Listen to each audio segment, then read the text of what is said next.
আপনারা দেখছেন FSR video. ভিডিওটি ভালো লাগলে আমাদের চ্যানেলটিকে সাবস্ক্রাইব করে আমাদের পাশে থাকা বেল আইকনটি প্রেস করে আমাদের সাথে হয়েছেন মোহাম্মদ সোহেল। মুর্শিদাবাদ লোকসভা কেন্দ্রে প্রার্থী হয়েছেন হাবিব শেখ। বসিরহাট লোকসভা কেন্দ্র থেকে প্রার্থী হয়েছেন মোহাম্মদ শহীদুল ইসলাম মোল্লা। ঝাড়গ্রাম লোকসভা কেন্দ্র থেকে প্রার্থী হয়েছেন অধ্যাপক বাপি সরেন। জয়নগর এসসি লোকসভা কেন্দ্র থেকে প্রার্থী হয়েছেন মেঘনাথ হালদার। বারাসাত লোকসভা কেন্দ্র থেকে প্রার্থী হয়েছেন তাপস ব্যানার্জি। মথুরাপুর লোকসভা কেন্দ্র থেকে প্রার্থী হয়েছেন অধ্যাপক অজয় কুমার দাস। শ্রীরামপুর লোকসভা কেন্দ্র থেকে প্রার্থী হয়েছেন শাহরিয়ার মল্লিক বাপি।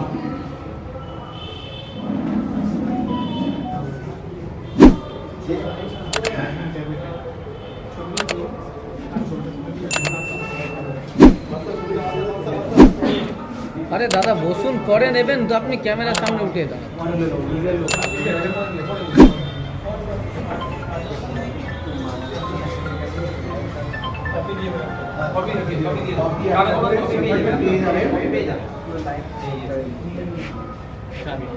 এবার আপনাদের যদি কারো কোনো কোশ্চেন থাকে, আমাদের এখানে চেয়ারম্যান সাহেব রয়েছেন, প্রশ্ন থাকলে অবশ্যই প্রশ্ন করবেন।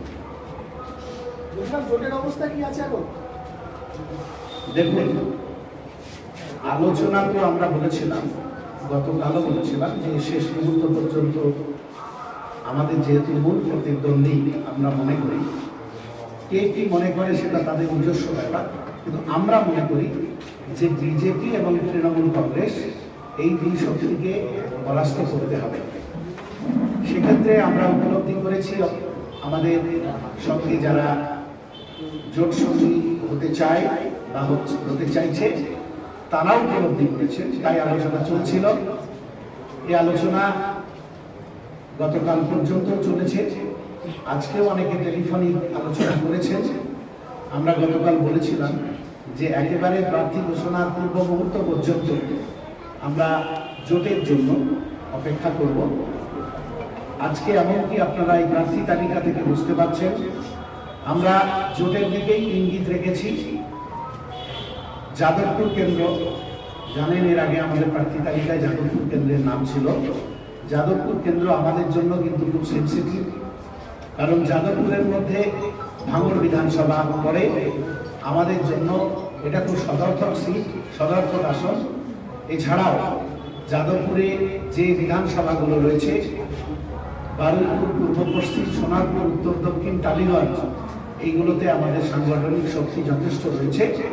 তারপরেও আমরা জোটের সাথে মূল রাজনৈতিক প্রতিদ্বন্দ্বী যারা তাদের পরাস্ত করার স্বার্থে এই লিস্টে আপনারা দেখবেন আমরা যাদবপুরের নাম ঘোষণা করিনি। এখনো পর্যন্ত আমরা জোটের জন্যই ইঙ্গিত দিয়ে রাখছি। আপনারা লক্ষ্য করেছেন যে এর আগে আমরা দক্ষিণ মালদার কেন্দ্রের নাম ছিল, আমরা যেটা প্রকাশ করেছিলাম, দেখবেন ওটাও কিন্তু আমরা জোটের স্বার্থেই দক্ষিণ মালদা কেন্দ্রের প্রতিদ্বন্দ্বী করার প্রার্থীর নাম আমরা ঘোষণা করি।